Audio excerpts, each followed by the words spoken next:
প্রথমে মায়ের বিয়ে দেখলো, এরপরে বাবার বিয়ে। তাহসান মিথিলার কন্যা আয়রার কথা একবারও ভেবে দেখেছেন তার মনের ভেতর দিয়ে কি চলছে?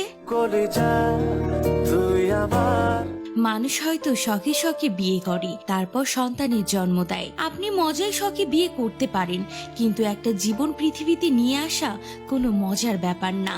সন্তানের জন্ম দিলেন, তারপর কয়েকদিন মা বাবার ট্যাগ নিয়ে একটু শো অফ করলেন, তারপর আপনারা ভুলে যান যে জীবনটা একা আপনাদের না।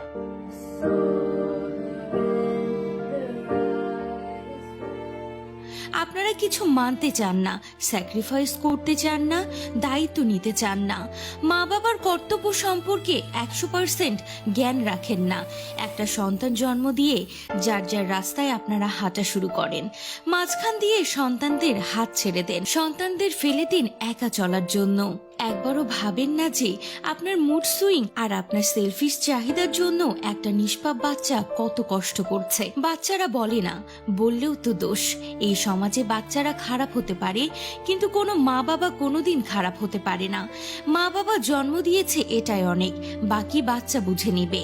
একটা ভাঙ্গা বাবা মায়ের সন্তান যখন কোনো পারফেক্ট পরিবার দেখে আর ভাবে আমিও এমন একটা পারফেক্ট পরিবারে জন্মাইতাম, যদি আমার বাবা মাও এত পারফেক্ট হতো, হয়তোবা তাহসান কন্যাও এমনটাই ভাবে। সে তো মায়ের বিয়েও চোখে দেখলো, বড় হয়ে বাবার বিয়েও চোখে দেখলো।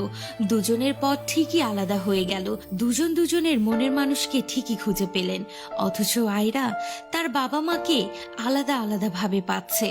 হয়তোবা সে প্রকাশ করে না, কিন্তু তার মনের ভেতর দিয়ে কি চলছে। তাহসান কন্যা আয়রাকে খুব একটা হাসি খুশি দেখা যায় না, বর্তমানে মায়ের সঙ্গে সময় পার করছে। তাই তো এখন সকলেই বলছে, যে বাবা মা তার সন্তানেরই আফসোস বোঝে না, সে কি পারফেক্ট বাবা মা? যে সকল সন্তানদের বাবা মা পারফেক্ট, তারাই আসলে অনেক ভাগ্যবান সন্তান।